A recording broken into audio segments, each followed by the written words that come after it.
Dion! What's up? What's up, brother? Second ring. Awesome. You were ready to go. What's going on, brother? Not much. Just getting out of the gym, just hanging out still. Who you with right now? You with a bunch of training partners listening in, or you driving away? No, I'm still inside Triforce. Duma's right here. right. Antonio Rivera's here. Pete's over here.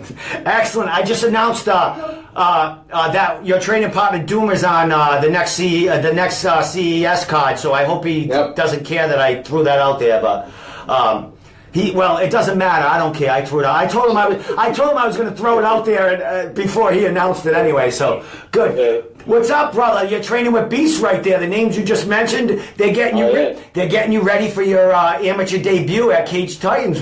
How you feeling, brother? What's going on? Not much. I'm feeling good, every day coming in here, training with all these savages. Duma, he was double amateur champ, so I'm trying to follow in his footsteps for that right now. I train with Gary Boletto all the time. Yeah, like Duma just said, he's showing me the way. The path. I train with him. I train with Gary Boletto. I get rounds in with Nate Andrews too. I'm always going with all these pros, so I feel very comfortable. Excellent. And Dion, the first time I ever seen you online, I knew you were part of Triforce. The first time I ever seen you, you were getting your ear drained on Facebook. So I don't know who was draining the ear. Can you say who was draining your ear? Yeah, that was actually John. John was doing it. John Duma was draining your ear? Yeah. So he's the surgeon in there. Yeah, he taught me the tricks, like he said. He showed me the way. So after that, I started having to do it myself. So awesome! He owes you one. I mean, I seen you guys training. You filled up a couple of them friggin' things, man. That's awesome. It was fun to watch. All right, man. You come a long way. You've been a grappling beast. You just were at NAGA not too long ago, last month. How did we get to this AMI debut? I know Pete he's the one that takes the it's time. So when did he tell you it was time, and how did you get to this point? Pete was very big on getting all the individual martial arts down packed, the Muay Thai, and implementing jiu-jitsu into my wrestling background, because I wrestled in high school. So once I started performing and showing I could more or less handle my own, and doing well in tournaments, and I did a smoker back in March that I ended up winning by KO. So after it was maybe 2-3 months ago, he started looking for an opponent for me for an MMA fight, but nothing really came through. And then now I had I believe it was Jose Atilis up until a couple weeks ago, and he ended up having to pull out for family stuff. So I got this guy at the last second. Well, not last second. I've known about it for a little while, but he was just waiting, making sure everything was good. I was comfortable, and he had the more or less faith that I could hold my own. Exactly. And he Pete being the veteran fighter himself and coach who is the coach of a lot of UFC fighters, a lot of fighters that fight at high levels in amateur and pros all over the circuit. So for him to bring you along, and when he tells you it's time, it's definitely time. So that's a confidence booster for you when Pete comes to you and say, hey, it's time for to get in that cage and use all them tools I've been teaching you. Correct? Yeah, exactly. I have the utmost faith in his belief in me. You know what I mean? I've seen all the things that Doom has been doing under his tutelage, and Gary, and you know what I mean? And him being on in the corner with Greg on the UFC, that's inspiring. Exactly. Why would I not listen to him? Exactly. I mean? You're like, that's my coach right there. He's on you know what I mean? It's like, hey, dude, while you're saying that, I'm at home watching going, I know that guy. I've been at the gyms interviewing his fighters. I get the same like I'm a fan of his, not only a friend, but when you see your friend on TV or your coach or doing great things, and along with other coaches that you've seen along the UFC circuit, he's alongside them, and his fight is going against their fighter, man. That's a huge confidence booster, and it's a definite security blanket. So that's great, man.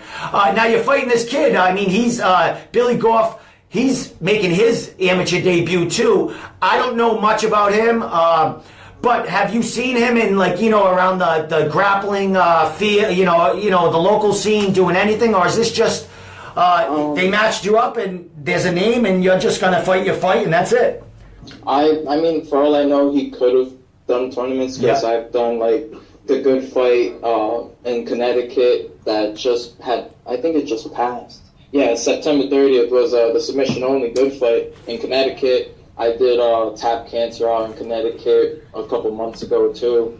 So, I mean, he could have been there for all I know, but at the same time, I was just there to compete, you know, give it my all and try and win. So even now, I kind of, after, all the promotional stuff come out, the fight banners and stuff came out, I found his, I looked at his, I did a quick browse. Yeah. Go check him out somewhere. Look at his Facebook, kind of a little bit. You know what I mean? And that's cool because he's making his debut. I mean, you don't really at this level. I mean, Pete teaches you, coaches you just to go in there, fight your fight. It doesn't matter who's in front of you. He's your way. You're fighting a kid that's getting in that cage for the first time. So, I mean, this is huge. What's the preparation? What's the feeling like? I mean, I know you fought in so many. Grappling events, and you had, you fought in a few smokers or whatever. What's the feeling getting ready for this, actually your first AMI fight compared to, any other competition you kind of got into?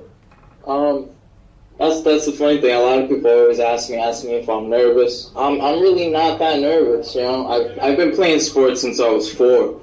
So I've competed in wrestling states for Rhode Island. I've done jiu-jitsu tournaments, so I'm comfortable. I competed in Rhode Island. I played football too in high school. We made it to the Super Bowl.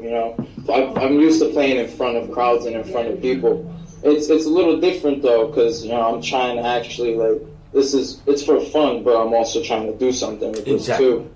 And let me ask you, what weight are you fighting at, Dion?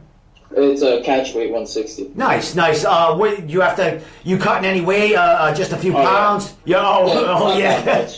Not that much. Still sucks. Yeah, and that's one of those progressions. Now you're fighting an AMI fight. You got to kind of get into that weight cutting a little bit, and because when you're grappling on the ground, or smokers, they'll match you up with anyone like 10 to 15 pounds heavier or whatever. So now at least you get to fight somebody right at the same weight, and see how you do with all that you've been taught by. Have you been at Triforce basically since your whole kind of progression? MMA career, yeah, from the wrestling, high school, and all that. Is this your first major camp, gym? Yeah, pretty much. Excellent. This is literally I went out after high school. I wrestled. I went to school for a little bit. I wasn't doing any sports there. It kind of threw me out of whack. Like I said, I've been playing sports my whole life to then not play any sports. I didn't know what to do with myself. Yeah. So, I actually had met Dan Cormier a couple of years ago, and at Workout World in East Providence. It was funny. And I was doing some wrestling stuff, and out of nowhere, he still had his brace on. He comes up, he's like, "Oh, you wrestle? You should come check out the gym." Excellent. So I checked it out. It was a little conflict of work and stuff, so I couldn't start going until last year in June is when I actually started coming back, and I've been here since. Excellent. And look at that. In June, you've been there since June, steady training, and you're getting your first MMA fight, which is awesome. And coming from a camp like that and knowing that a lot of fighters that you roll with are at the top level. Good for you, my man. I can't wait. I can't wait to actually, interview you one-on-one, and then I can add some of your first fight footage in. You know what I mean? Now I'll have something to throw in there other than you just beating the hell out of John Duma. Yeah, it gets pretty, it's kind of boring with Duma's ass all the time. Awesome. He talks a lot of shit, that kid, huh? Yeah, Duma's always talking shit, but I love it. Awesome. I'll be down there soon to bother him, and Nate Andrews, I'll catch him somewhere. I'm gonna be grabbing ribs somewhere, because he always wants to talk, you know what I mean? And Greg loves talking. He does love talking, man. He loves talking shit too at the gym. You know what I mean? Every time I'm there, like when I go there, like a fighter will come in who like wasn't there for a week, and Greg will be all over him, like, oh, were you on vacation eating donuts and stuff? Like, it's too funny. He kills everyone who walks in there, which is good. Yeah. All right, Dion, last thing, how we get in touch with you? I know you still have tickets for sale, and you got to give them back tomorrow night or something. So shoot it out there, how we get in touch with you, how we can buy tickets off you, where they'll be, can they go to Triforce, all that good stuff. Yeah, you can Facebook, Dion Rubio, Dion. There's no E in my name. Everybody always thinks it's Deion Sanders, but I'm not. Facebook, Dion Rubio. I'll be at Triforce tomorrow between 5:30 and 8. I'll just be sitting around, just watching everybody work around, maybe riding a bike a little bit or something. But I'll be here with tickets. Facebook. I don't really use social media that much right now. I got to start, getting into that. Yeah. Promoting myself. Really. Exactly. It's easy shit, kid. And, you're right. You're at the right camp. Just don't follow John Duma. I never see him. Follow Marquise Brewster or something when he comes in. Ask him about social media. He'll tell you. Or, you know what? Who's good? Gary Bolletto's wife, Brittany. She'll hook you up with the social media. She'll tell you how it is. So, Dion, thank you so much for coming on, and I'll be seeing you at Triforce. I'm going to try to make the fight Saturday night. You are the major fight, like I really am interested in, you know what I mean, because you're representing one of my favorite camps there. And every time one of you guys are fighting, it's like I see all the cool people that I interview. So good luck, my friend, and I'll be seeing you soon, and we'll be seeing you on the other end, all right? Yeah, thank you very much, and I appreciate the support and the interview. All right, my friend. Talk later, and bring it.